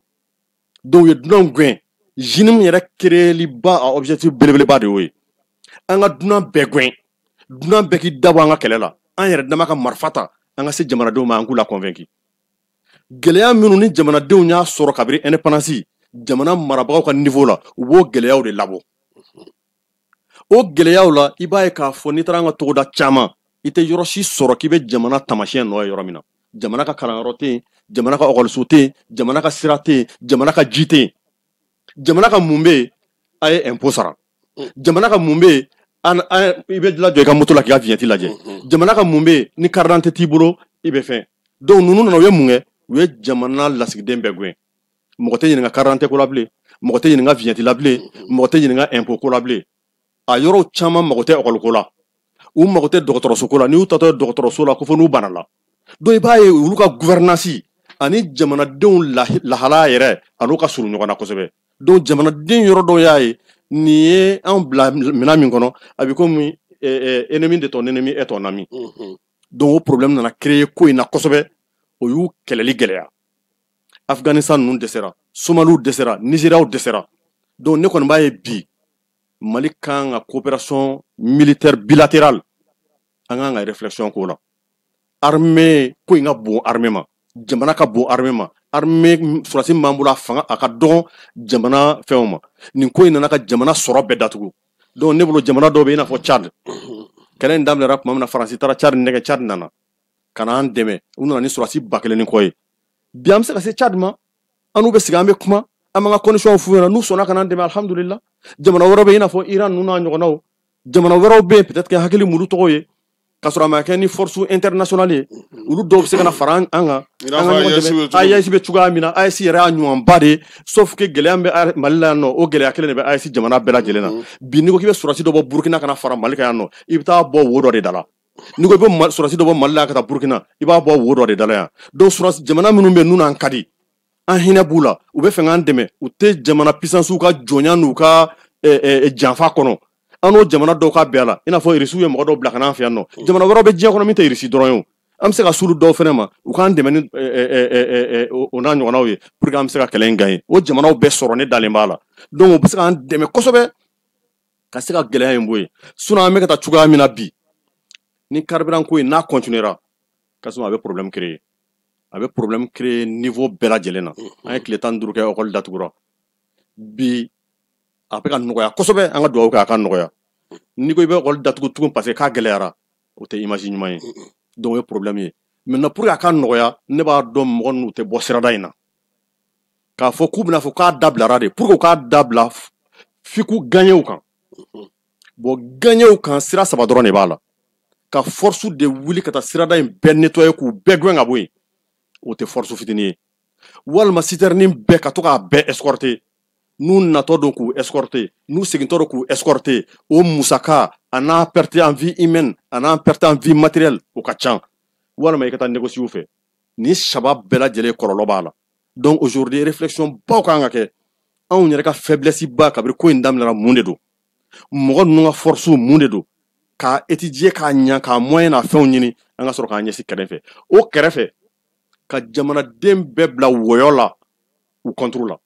k'a daminɛ Kidal fo Bamako au dynamique nationale au mouvement d'ensemble national n'an sera k'o créer bɛɛ k'a yuru la hali n'a ye jamana in minɛ a t'anw mara yan n'o fɔra ka faamu burusi kɔnɔnaw la duguba kɔnɔnaw la a ka ca Ala fɛ u bɛ ko caman na u b'a dabila donc bi ne b'a ye aujourd'hui État yɛrɛ kan ka initiative locale fɛn o fɛn bɛ yen k'a bɛɛ tɛntɛn k'a bɛɛ fara ɲɔgɔn kan force fɛn o fɛn bɛ jamana kɔnɔ k'a force bɛɛ lakunu parce que l'État dans sa nature l'État est pluriel même ni ye État ka élément constitutif lajɛ i b'a sɔrɔ peuple de bɛ sanfɛ le peuple est pluriel donc la pluralité du peuple doit permettre à l'État ka se k'a puiser bɛɛ ka force la jeunes musow religieux fɛn bɛɛ sabanan k'o fɔ aw yɛrɛ kunnafonidilaw ɲɔgɔn buruja ni siga ɲɔgɔn na o min bɛ réseau kan Kasimu ne bolo an k'o dabila Asimi ye kuma dɔ fɔ o don pour que n ka nin yɔrɔ in datugu kuma in diyara ne ye kosɛbɛ a ko a bɛ min fɔ mɔgɔw ye ko fɛn o fɛn bɛ ka kɛ Bamakɔ yan ko nin situ ka laɲini ye k'u ka laɲini ye sanfɛla de ye a ye Tombouctou fɔ a ye Kidal fɔ a ye Ber fɔ a ye Tessalit fɔ a ye yɔrɔw cité u b'o de nɔfɛ ka se ka jamana in tigɛ bi n'i y'a jateminɛ k'a lajɛ i bɛ ko in daminɛ lajɛ fo bi Kidal population jatigɛ wale ma si kelen kari a kunna o ma deli ka kɛ u ma si kelen kari Kidal population kunna bi u bɛna fitinɛ wuli yan k'an déséquilibrer nord la n'u sera ka yen sɔrɔ ka taa république islamique sigi yen groupe tuareg minnu bɛ jatigɛ wale kɔnɔ ani minnu bɛ indépendance kɔnɔ u b'u bolo di ɲɔgɔn ma k'u ka état sigi u bɛ se k'a kɛ république islamique ye parce que u tun y'o proclamer tuma min na ni Gao ni Tombouctou ni Kidal binna u ye république fɔlɔ min proclamer MLLA de y'a proclamer alors que MLLA y'a fɔ bɛɛ k'ale ka kɛlɛ ye démocratie ni laïcité ye yɔrɔ bɛɛ binalen MLLA taara république islamique de proclamer donc o y'a sɔrɔ ni yani y'a se ko tigi ye o y'a sɔrɔ y'a se k'u ye force unifiée dilan pour que ka se k'o république islamique donc o projet in ma bin donc n'u ye république islamique sɔrɔ nord in na an ka farafin tatiɲɛlen minnu b'u nɔfɛ yan soit olu bɛɛ bɛ taa faraw kan yen Mauritanie bɛ ka min kɛ farafinw na Mauritanie o ɲɔgɔn bɛ k'u la yen après u bɛ tila k'u bila ka na an ka yan yɔrɔ tɔ kɛlɛ walasa ka yɔrɔ bɛɛ fara ɲɔgɔn kan parce que Iyad ka objectif ye Mali bɛɛ ye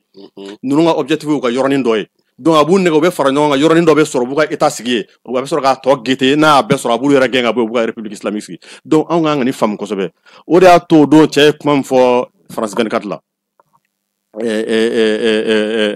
Wassim Nasr kuma in ma don ne kunkolo la Kasimu a ma don kunkolo la a ka kuma la a y'a fɔ ko ninnu kelen tɛ se ka Bamakɔ minɛ k'u ka laɲini ye ka gouvernement d'union nationale sigi k'u ni mɔgɔ dɔw bɛ kuma la Bamakɔ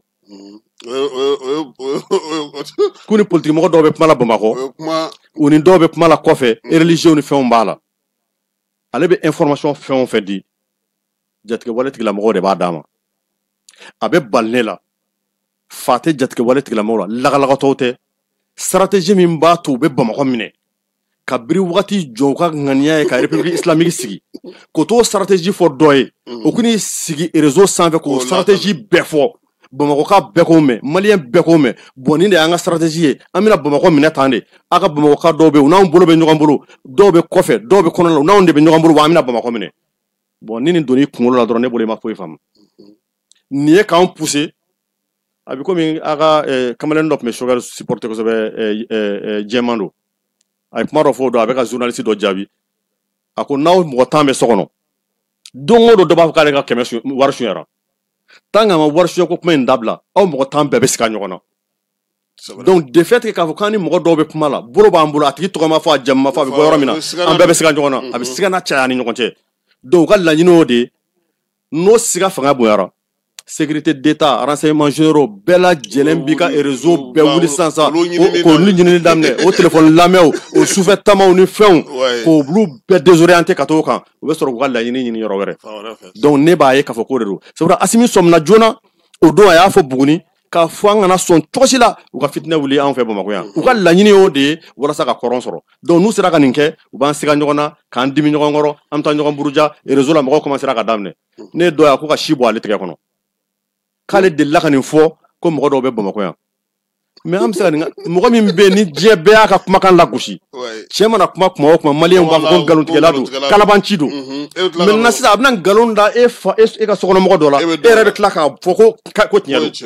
f'i b'o kɛ preuve ye k'i disi gosi n'o k'o ye tiɲɛ ye n'o don a ka ko tɔ bɛ kɛ tiɲɛ ye donc ninnu ye nkalontigɛlaw don u bɛ ka mɔgɔw instrumentaliser an yɛrɛ dama ka bila ɲɔgɔn na ka se ka fitinɛ wuli ni ɲɔgɔn cɛ ka continuer u ka fɛn na mais l'état a déjà compris parce que président ye message di mɔgɔw ma mɔgɔw kana baara kɛ n'a ye donc ne bolo ça c'est déjà un pas. Ayiwa monsieur le ministre ni kuma kuncɛ kuma min b'i bolo an ka baabu ale kuncɛ. kuma kuncɛ kuma min bɛ Kasum an ka daminɛ cogoya min na dɔrɔn an bɛ dugawu kɛ jamana Mali sɛgɛnra kosɛbɛ Mali sɛgɛnra a mago bɛ a den bɛɛ lajɛlen na kɛrɛnkɛrɛnnenya la un état fort o besoin bɛ jamanaden discipliné la a besoin bɛ jamanaden fort la hakili b'a la Grèce 2009 ou 11 crise financière donn'u ka jamana kɔnɔ ka jamana nafolo ko ɲagami a bɛ don balama la gouvernement ye décision ta ko mɔgɔ o mɔgɔ ka wari bɛ banque la mɔgɔ si tɛ tɛmɛ n'i ma fili wari hakɛ dɔ kan 40,000 50,000 retraite a tɛ tɛmɛ o kan jamanaden bɛɛ y'a respecté parce que u b'a dɔn jamana tɛ se ka jɔ ni discipline tɛ o la o don président ye kuma dɔ fɔ mɔgɔ dɔw y'a kɛ sabotelikan ye wallahi kuma in diyara ne ye a ko ni gɛlɛya in a bɛ ladilikan fɔ mɔgɔw ye a ye fɛn caman caman fɔ gɛlɛya in a y'a kun fɔ ka na se ni ci minnu b'an bolo ni ci gɛlɛnbaw tɛ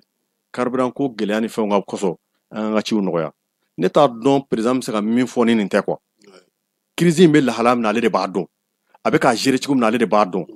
a ko jamana kɔnɔ k'a daminɛ jamana ɲɛmɔgɔ a ye kuma daminɛ n'o de ye fo dugumamɔgɔ bɛɛ kan ka sacrifice kɛ ni jamana donna gɛlɛya kɔnɔ olu bɛ baara min na o sacrifice a y'o fɔ min bɛ ni jamanadenw kan k'o sacrifice kɛ a y'a fɔ mɔgɔw nana miiri k'ale man k'a fɔ ko mɔgɔ wɛrɛ de kan k'a fɔ ne y'a ye a ye nin fɔ ko solution de t'a bolo ne m'a bila o minɛn kɔnɔ ne kɔni y'a bila minɛn kɔnɔ pour que crise in ka kun an na vraiment o b'a to an bɛ se k'a gérer ne y'i ka essence koron ka ɲa o bɛ dɔ bɔ o ma se moto tigiw tɛ sɔn ci la voilà o tɛ sɔn voilà o bɛ dɔ bɔ Kasum i t'a kɛ a bɛ dɔ bɔ e ka aranjɔ la ni dɔ bɔra aranjɔ la a bɛ essence sɔrɔli teliya station na donc kuma ninnu bɛ bila o minɛn kɔnɔ quoi donc ne b'a ye toujours an ka to discipline na madama maa min y'aw ka ɲɛmɔgɔ ye ale de y'aw ka ɲɛmɔgɔ ye a tɛ se k'a bɔ yen a bɛ tugu a kɔ a bɛ min fɔ a ɲɛna a b'a kɛ o ye fɔlɔ ɲɛmɔgɔw bi olu de kan ka kɛ mɔgɔ fɔlɔfɔlɔ ye min bɛ jamanadenw su ka taa ɲɔgɔn minɛ ma bi ɲɔgɔn minɛ bɛ ɲini ka gɛlɛya an ka jamana kɔnɔ parce que hadamaden dɔw bɛ ɲini ka kɛlɛ kɛ dignité ye Kasum ni kɛlɛ sera dignité ma raison bɛ bɔ a la ni kɛlɛ sera dignité ma yafa tɛ yen ni kɛlɛ sera dignité ma juguya bɛ bonya a bɛ fɛn bɛɛ tunu i la hali ko min man ɲi ma i bɛ sɔn k'o kɛ walasa ka mɔnɛ bɔ i la donc ne b'a ye jamana ɲɛmɔgɔw olu de kan k'u bolo tan bi kɛrɛnkɛrɛnnenya an b'o fɔ k'a ɲɛsin président de la transition ma ale de kan k'a bolo tan bi Mali bɛ gɛlɛya kɔnɔ Mali bɛ degun kɔnɔ Mali mago bɛ jamanaden bɛɛ la maa min bɛ kɛ sababu ye ka na ni bɛn ye ka bɛn ɲini ne bolo o tigi de ye maaba ye ka tɛmɛ bɛɛ kan donc président de la transition a kan ka o bɛn o keleya o basigi ka bɛɛ fara ɲɔgɔn kan k'a ɲɛsin ni problème ma o kan ka bɔ ale yɔrɔ jamanaden tɔ a bɛ wajibu kan u bɛɛ ka tugu a kɔ donc kuma laban min bɛ n bolo ka se k'o fɔ ni siginna o de ye nin ye salamu aleykum wa rahmatulah. Musa Boubacar Ba an b'i fo ministre délégué kɔrɔ kalanko hukumu kɔnɔna na min ye mouvement sabati ɲɛmaa ye o conseil islamique a b'o fana kɔnɔna na an b'a fo bilasiraliw ni laseliw la kuma a ɲɛna kosɛbɛ n'ala sɔnna ma sini nɛgɛ kaɲɛ 9 an bɛna ɲɔgɔn sɔrɔ yan kibaruya olu kɛnɛ kan Falaye Keyita Keba Jalo ko baara ɲɛna ala ka fajiri yira an bɛɛ lajɛlen na a k'an bɛn sini. an ka ɲɔgɔn dɛmɛ ka bingenikɛlaw ni maafalaw ni walijugutigilamɔgɔw kɛlɛ. A y'anw dɛmɛ an k'aw dɛmɛ ka bingenikɛlaw ni maafalaw ni walijugutigilamɔgɔw kɛlɛ. N'a ye kunnafoni sɔrɔ bingenikɛlaw ni maafalaw ni walijugutigilamɔgɔw kan, a ye nɛgɛjuru ci dɛmɛso la. Nɛgɛjuru sira fɛ wari tɛ sara min na. 80 00 11 20 walima 80 00 11 22 walima 98 17 36 75. Ngo 98 17 36 45.